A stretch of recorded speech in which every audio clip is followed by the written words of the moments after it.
Hello everybody. Today I'm going to try to do a short video for you guys that like to try to do as much of your own repairs on your motorcycle as much as you can. It's not too hard a job. I'm going to try to go slow enough for you to try to keep up, but not take so long on the video so that I lose you. Okay, here we go. What I'm starting off showing you in this video is the plug connection that connects the regulator and rectifier and stator together. What do the stator and regulator rectifier look like? This is a stator. This part is going to be down inside the engine. You normally have to pull one of the engine case covers off to get to it. This is a regulator rectifier. This is normally somewhere on the rear of the bike underneath the seat or side covers. But anyway, this plug connector normally plugs both of them into each other. Now this plug connector here come off a GSX-R 1000. I couldn't pull the connection apart. See how it's burnt together? I couldn't pull it apart. So I cut it on both ends, there and there, and I soldered before going out to buy a new stator or a new regulator rectifier. First, be sure you try this. Be sure you try what I've tried, because I've done a lot of these, and this actually done the trick. It's not guaranteed to take care of your problems, but you should at least try it first. Cut the plug connection out like I did. Cut off the burnt part of the wire on each side and solder the connections together. Eliminate the plug. Don't use butt connectors. The regulator rectifier and the stator, they get too hot to use butt connectors or quick connect plugs like this. So that's why I highly recommend soldering it in. Even if you do buy a new one, a new regulator rectifier or stator, you cut the ends off and plug them in together, because sometimes, like on this one, this bike is still charging after just taking out this bad plug connector. Let me move on. Let's see here. See, it's a lot to cover here. This is a digital voltmeter. It's a real good idea to have one of these on every motorcycle. Most motorcycles don't come with a voltage gauge on them, but your motorcycles more than 3 to 5 years old, like it's not brand new no more, it's a real good idea to have one of these. When you install your voltmeter, you use a toggle switch.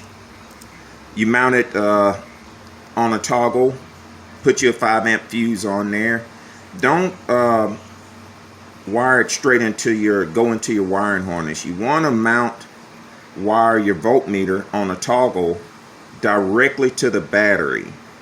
That way you're sure to get the least amount of voltage drop as possible. Don't install it into your key switch.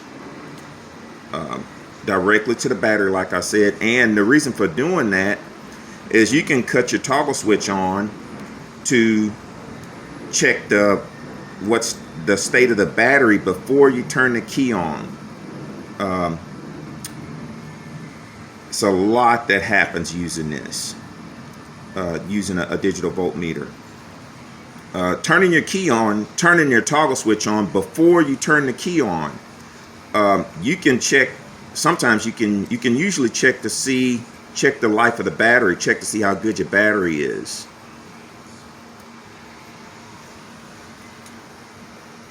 Let me see. Let me move to something else. Show you from another angle.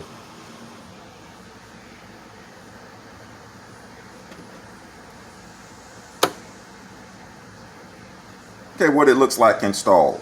And I'm showing you now. I moved over to my commuter bike that I use to drive back and forth to work. There's a toggle, off, on. When you turn it on, that's good voltage right there, 12.8. You turn the toggle switch on, you shouldn't be lower than 12.1 volts with just turning the toggle on. Notice the bike is still off. That's why it's important to install it on the toggle switch directly to the battery so you can see what state your battery's in with the key off. You'll get familiar with reading your voltage gauge over time, so the instant that something is not right, you'll be able to tell because you'll be,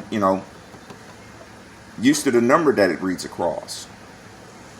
But the main advantage to having a digital voltmeter is you're trying to avoid leaving the house to go for a ride and your charging system has been broke on your bike since the last time you rode it. Without a digital voltmeter, you're sitting duck, pretty much is what it is. You're just hoping that your charging system is still good. This way you're less likely to be stuck on side the road or stuck somewhere. Because if you see that your charging system is out, you have time to do something about it.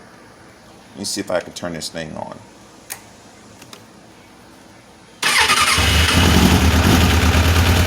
So you get a slight drop on your voltage once you crank it. But once you do crank it, you'll see it start to come up.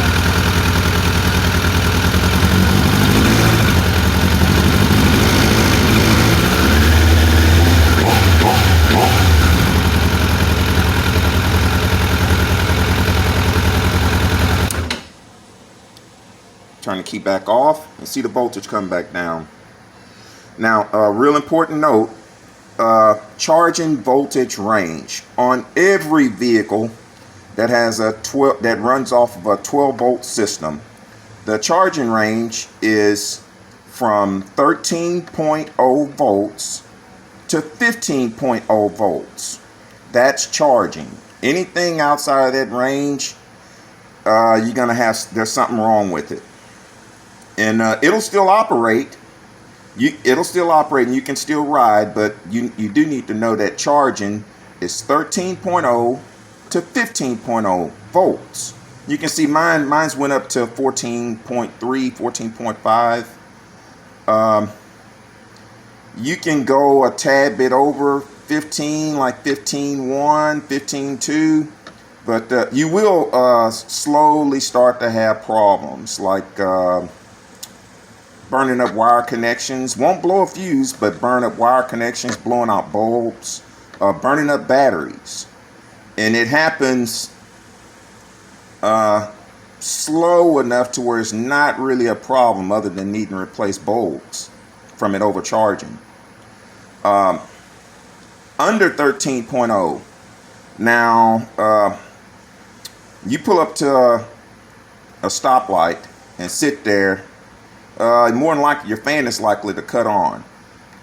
Your fan cuts on to cool your bike off while you're sitting there idling. Your voltage on your bike is likely to drop under 13.0 volts, and that's fine if it drops down to 12.8 volts while you're sitting there waiting on the light to change. But once you start back going, the light changes green, you start back going, the voltage should come back up.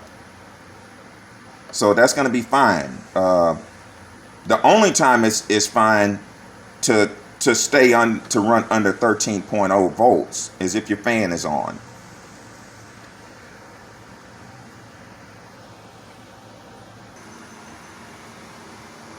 Okay, back over here for a minute. Stator, regulator, rectifier.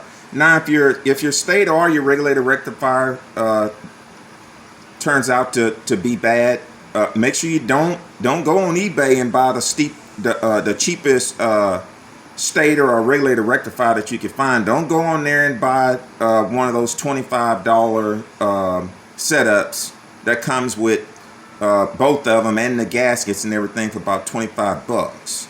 Don't do that. Get you a reputable brand parts to repair your charging system.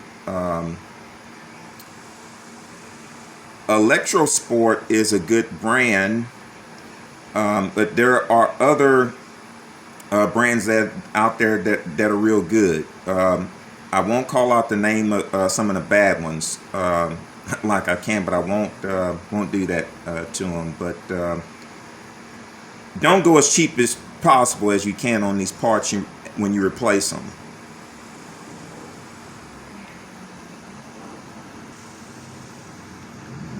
Amateurs, they think that just because they buy these parts brand new and they get a deal on them on eBay for 25 bucks, they buy them brand new, getting them out of the box, they think that they should be good for a little while, but not so much. I've had either one of these parts to burn up only a few minutes running after it was installed, like almost as if you hooked it up wrong. And it's damn near impossible to hook these up wrong. Even if you do clip the connections and wire it straight without a connector.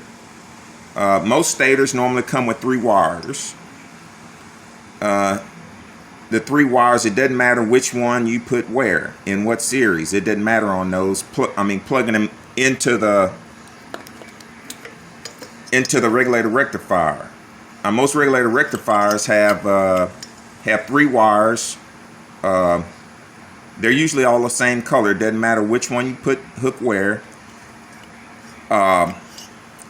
12-volt wire is usually red, and a ground wire.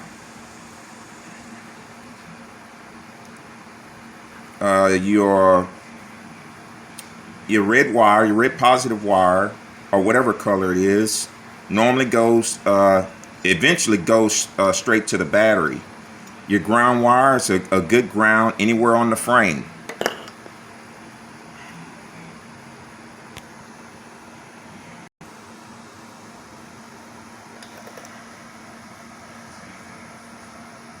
Hopefully this video has helped you out some and help you save some money on doing your own repair work on your charging system. Thanks for watching. And I'm kind of slow on loading YouTube videos from work and so much, but if you'd like to subscribe, you see down below, you can subscribe to my channel at Kino Ploche. That's me. Thanks for watching.